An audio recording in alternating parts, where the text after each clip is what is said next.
ભેસ્તાન પોલીસે ભેસ્તાન 3 રસ્તા ખાતે વાહન ચેકિંગ દરમિયાન કારમાં લવાતા એમડી સાથે મહિલાઓ સહિત 7ને ઝડપી પાડ્યા હતા.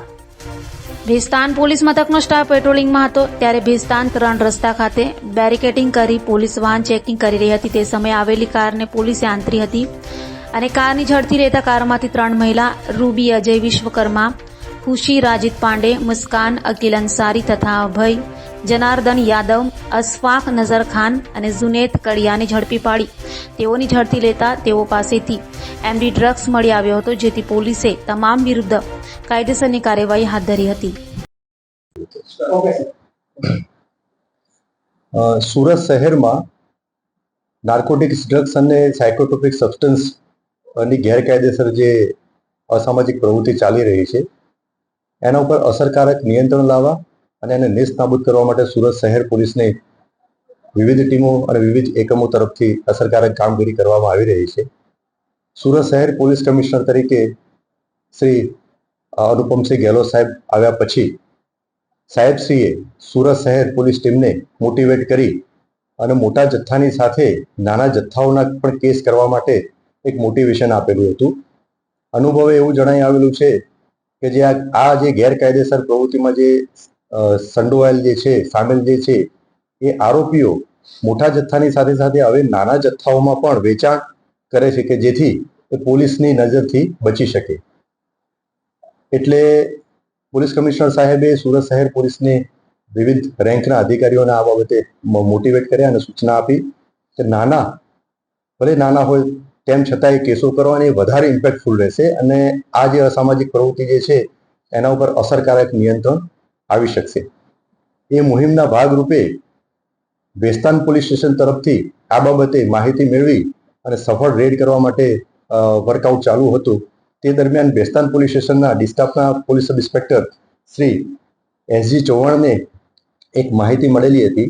એ માહિતી આધારે વર્કઆઉટ કરવા માટે ડિસ્ટાફના પીએસઆઈ, એનો સ્ટાફ અને ભેસ્તાન પોલીસ સ્ટેશનના પોલીસ ઇન્સ્પેક્ટર શ્રી દેસાઈ અને પંચો સાથે કાયદેસર કાર્યવાહી કરવા માટે જે માહિતી મળી હતી એ મુજબ ભેસ્તાન 3 રસ્તા પહોંચ્યા. ભેસ્તાન 3 રસ્તા પહોંચી અને જે બાતમી મળેલી હતી એ વર્ણનવાળા વાહનો આવ્યા અને એમને રોકી અને એમની ઝડપી કરતા એમાંથી ટોટલ 7 ઈસમો મળી આવેલા. એમની વારાફરતી પૂછપરછ કરવામાં આવી.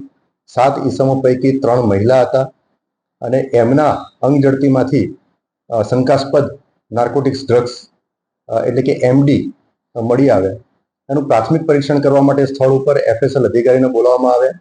સ્થળ ઉપર જરૂરી પરીક્ષણ કરી અને એફએસએલ અધિકારીએ અભિપ્રાય આપ્યો કે એ એમડી ડ્રગ્સ જે છે એ આધારે ભેસ્તાન પોલીસ સ્ટેશનમાં ગુનો દાખલ થયેલો છે કુલ 7 આરોપીઓ વિરુદ્ધમાં.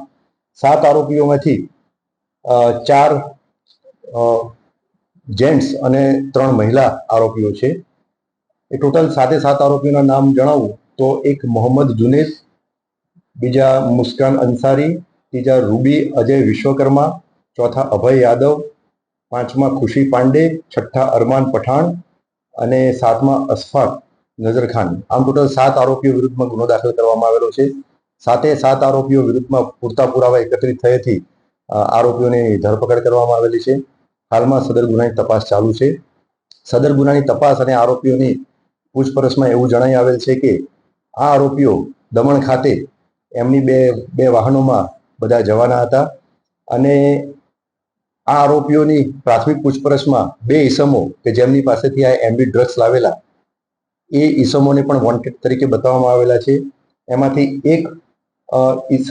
એક આરોપી સમીર કે જેણે અઠવા ગેટ બ્રિજ પાસેથી એમડી ડ્રગ્સનો થોડો જથ્થો આપેલો સદર આરોપીઓને, અને બીજો વોન્ટેડ આરોપી કાલુ વોરાજી એમણે ઉધના દરવાજા પાસે આ આરોપીઓને થોડો જથ્થો એમડી ડ્રગ્સનો આપેલો હતો. એ બંને આરોપીઓને પણ વોન્ટેડ દર્શાવવામાં આવેલા છે. હાલમાં ગુનાની તપાસ ચાલુ છે. ટોટલ સદર ગુનાની તપાસના કામે મેફેડ્રોન ડ્રગ્સ કુલ 3.66 ગ્રામ એટલે કે કિંમત રૂપિયા 36,600 અને આરોપીઓ પાસેથી મળી આવેલ મોબાઈલ નંગ 6 અને 2 વાહનો અને વિવિધ બીજી સાધન સામગ્રી મળી અને કુલ 24,71,420નો મુદ્દામાલ પોલીસે તપાસ દરમિયાન કબજે કરેલ છે. હાલમાં પોલીસ તપાસ ચાલુ છે.